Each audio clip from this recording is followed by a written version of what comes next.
It's fantastic that you have time to meet me. I'm really Yes. I was so surprised that you to read about you and your work with regard to the Epstein files in my local newspaper. That was so I surprising. know it was a very funny connection. I know a man named Aiden, and Mhm. his husband teaches a gym class, and the man who wrote that article is in his gym class. So we all connected that way. Okay, I mean now everyone talks about Iran and everyone tries to get away from what is really probably one of the biggest scandals. Um, no one talks about it anymore, but yeah, it is still there, and still we just know 1% of it. And you are one of these persons that, for me, you're a hero. And I would Oh, thank you. first of all ask you how I mean, do you get threatened because you decided to dig deeper into the, sorry to say it like this, but in this shit Mhm. really. um, did you got already threatening emails or something from people? I think that I have, and it's been more through like comments and things on Substack or other platforms, and I've been able to report them, and then they kind of go away. I've had one notable person land in my DMs and demand certain things. I've had a couple of cease and desist letters from law firms that were about public information, me sharing public information. And so that's my right to share things that are public and available for all of us to read. But for the most part, I felt pretty safe. I know that it's a little bit of a trajectory with the work that I'm doing that I have to think more and more about that, and how to protect myself and how to protect my family. But thus far, I've had a really great support system of people who've sort of paved the way for me to do this, and mentorship and other journalists and bigger journalists who have kind of guided me and told me ways to protect myself and how to let things sort of slide off that may have bothered me. Yeah. How to deal with people being, saying snide comments or whatever, how to deal with that and not take it to heart. So I've got a good system around me. As far as I understood from the article that you wrote, um, I thought it was genius, the idea, because we have emails about the same. We have the same emails from different sources with different bolded parts. Mhm. No, what you do is you have a technology, a transcribing technology, as far as I Mhm. understood.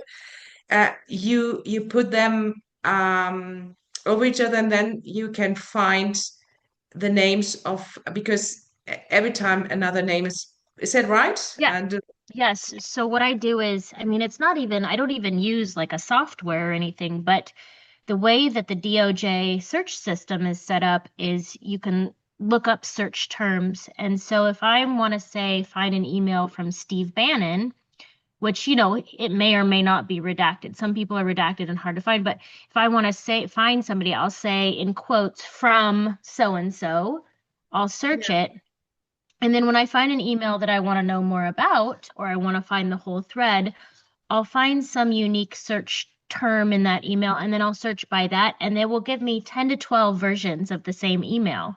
And if I look through all those 10 to 12 versions, I'll get the whole thread of the conversation.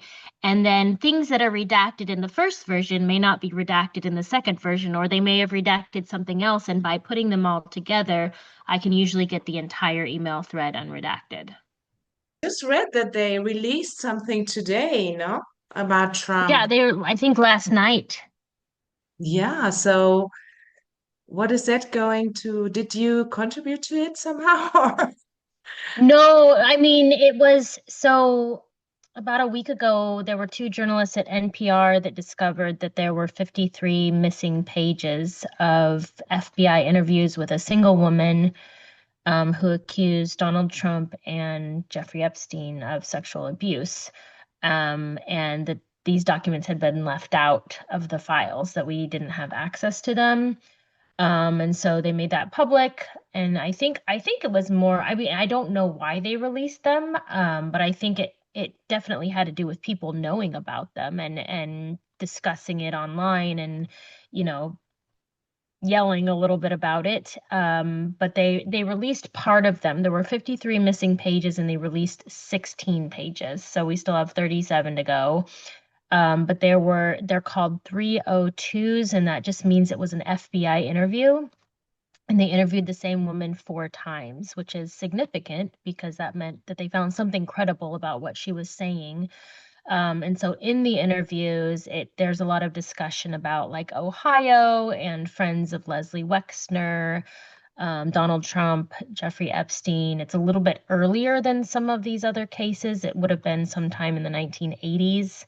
But there's a lot of credibility to the things that she's saying because when you look at some of the names that she describes, there are also names that are, lesser known, but then they pop up later for other women who came forward and gave FBI interviews. So there is some significance to the things that they found, but they're still not showing us 37 pages of those interviews. You don't get paid for all the work you do on the Epstein files. hmm You don't get paid, Not or I mean, not directly. I have a Substack, and I don't put paywalls up for anybody just because I want people to read the information. I think people should have access to information whether they can afford to or not. But people are generous and they do get paid subscriptions, so that allows me to keep working at this full time. you you a transcriber and an hmm author as well. You're a writer, a fiction writer, Yeah, and you want to become as far as I understood, you want to write movies. yeah, like independent This films. is story that you're on right now. I know I didn't expect to be here and be doing this. This was never the plan. I am a writer, I'm a small business owner, and in the last probably 18 months to 2 years, my small business, which was transcription, and I worked in journalism with that, has really taken a hit because AI kind of took over what I can do manually. They took over. And so now people can do what I did basically for free and much faster. And so that, of course, eats away at my small business. But because I did that, I met a lot of really great people and I got to be on a lot of great projects and different films. Um, and then on the side, I was writing the whole time because that's my love. That's what I love to do. I love to create stories and fiction, but I also pay attention to politics and things that are happening in the world around me because I'm raising a family. And so I came to Substack because my books were not publishing. They were just sort of going nowhere, and I was very sad about that. And so I came to Substack to just write for fun, just to write for me. And I discovered this story and started writing about it and didn't have any followers really. And somehow it just grew very quickly and it made me pay better attention and it made me have the ability to hold people accountable a little bit, but also meet some really really great people in the process that have helped me along and encouraged me in this process. What could you have imagined to encounter something like a network like this Epstein network, Maxwell Epstein network? You ever could have imagined in your wildest um, nightmares that something like this exists in the United States? I mean, it's very cinematic. It feels like a movie. It feels like when you think of these like epic crime rings with global leaders and money laundering and trafficking. Like it feels like a plot. It doesn't feel like something. that's been happening for 30 years in this country and probably much, much longer.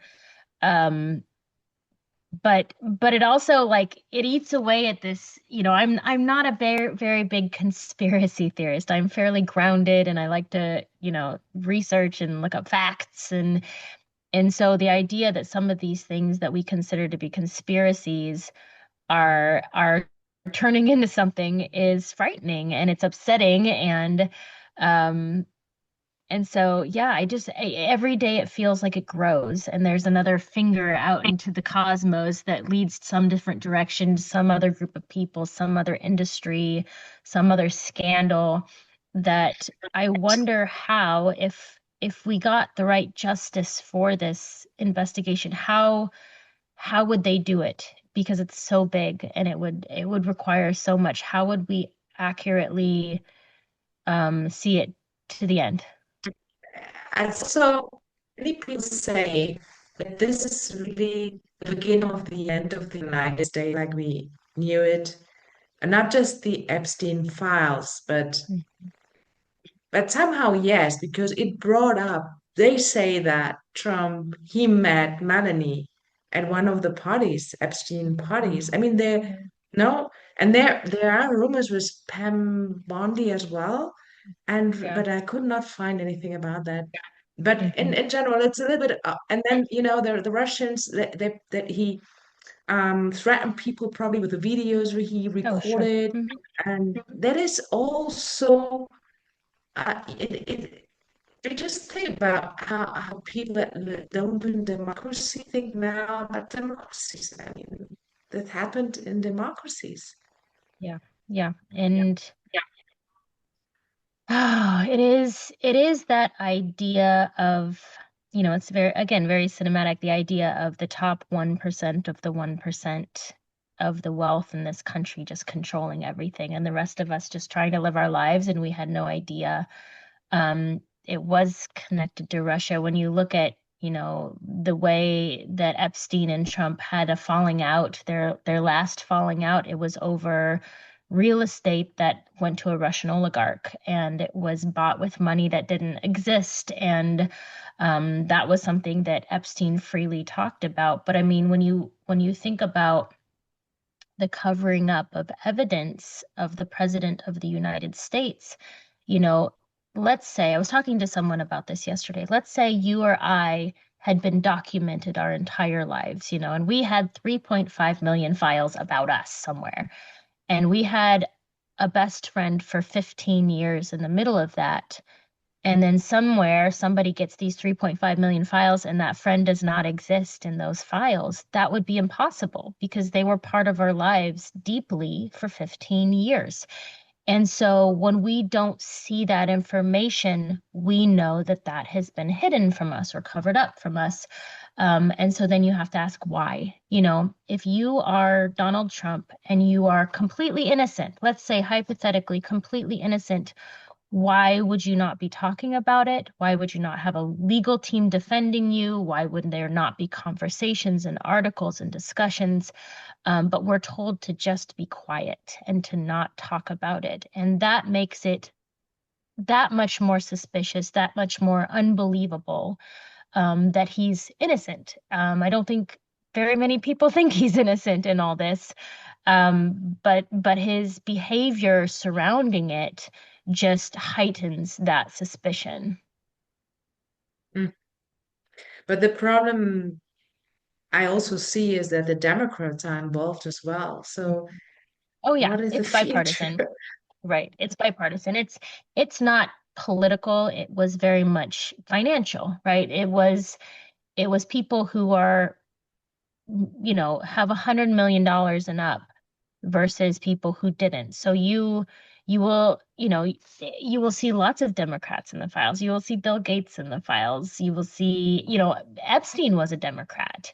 And people kind of eased over toward the end of these files. They did ease over toward that mega mentality, kind of like the tech world did when we saw all the tech bros sitting up there on inauguration day because it benefited them financially. And I think in the end, that's the only thing that mattered to most of them, no matter what their politics.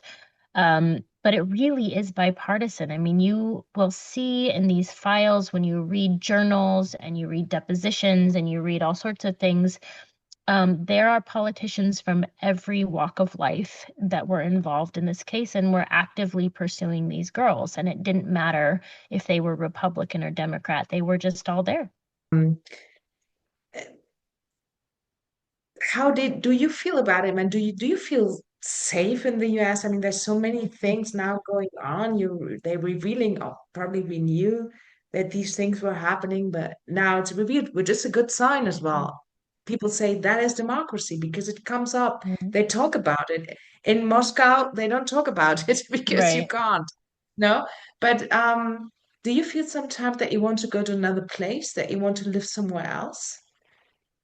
I think as far as religion is concerned, I think there's probably a lot of hypocrisy in America. Like we wear religion like a t-shirt, but the way we treat people is not probably based on any sort of like moral or religious values. And you see that a lot in this case.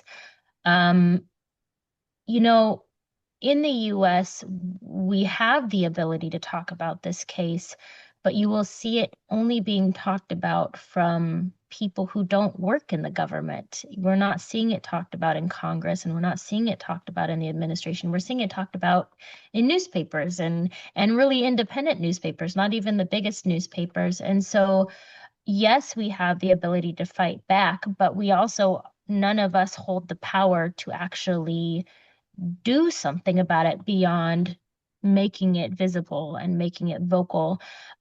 Whereas what we're seeing around the world and other countries in Europe, especially, is governments holding the people involved in the files accountable, which the US has not done yet. We're not holding people accountable. We're not arresting people. We're not indicting people.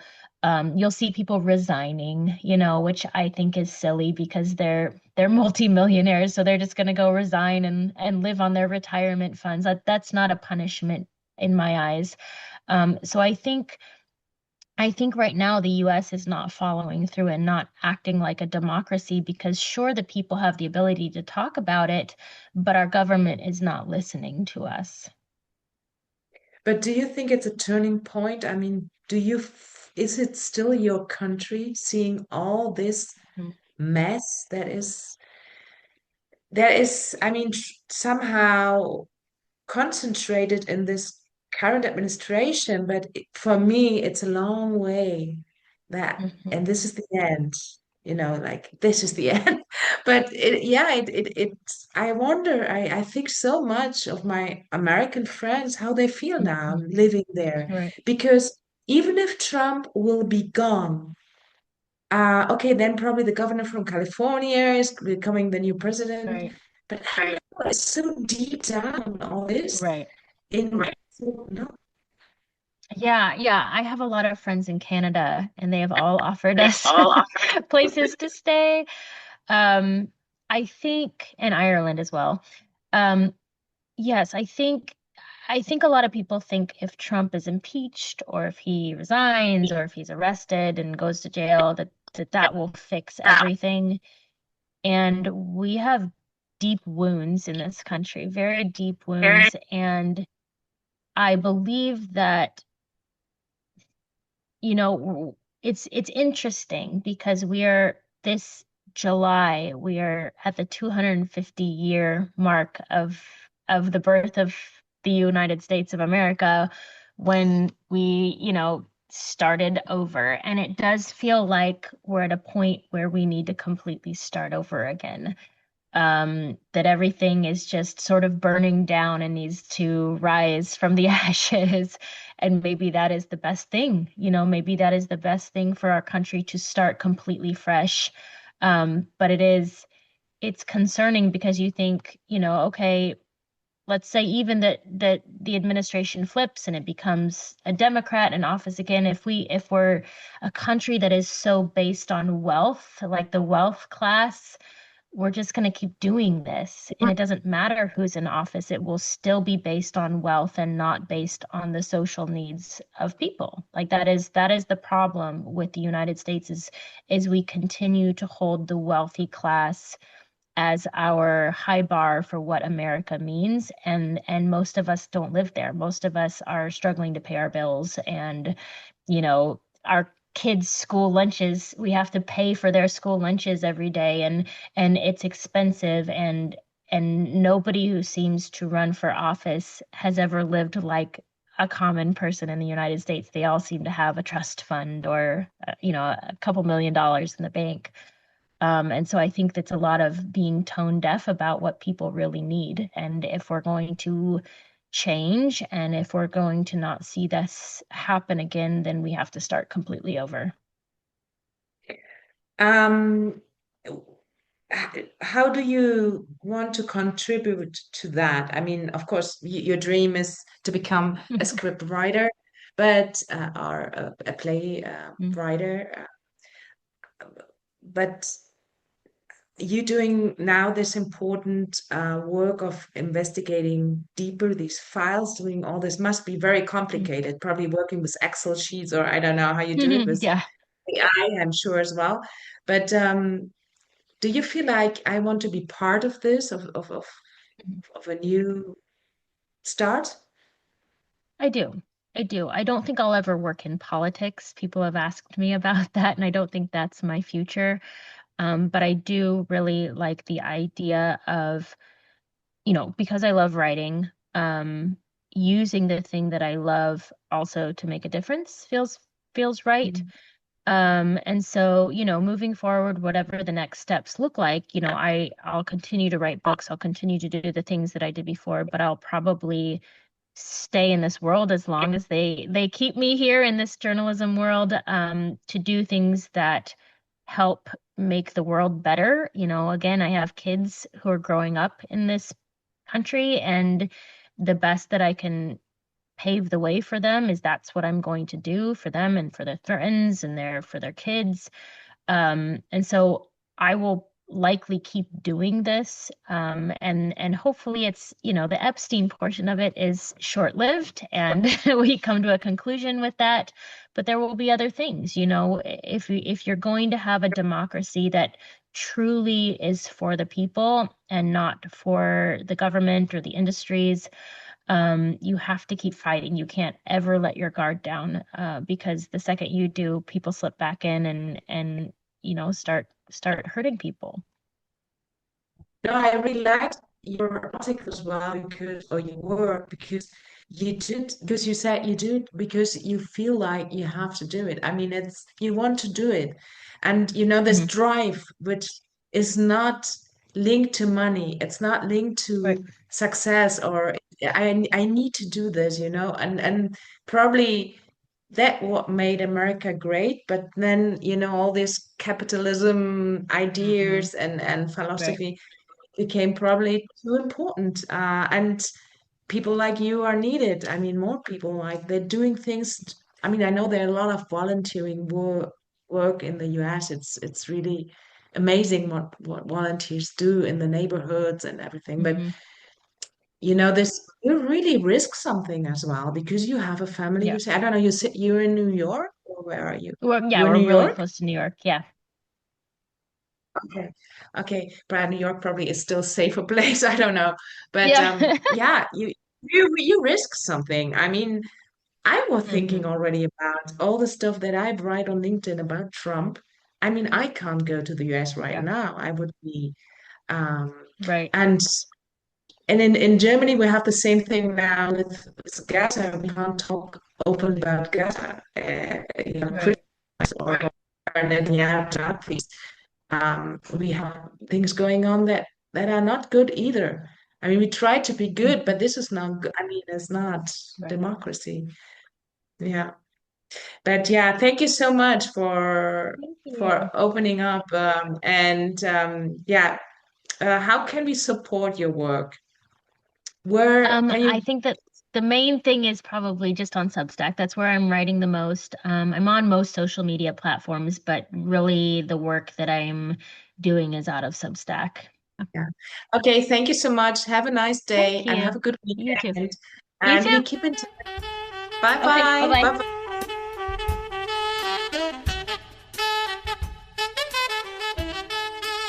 bye.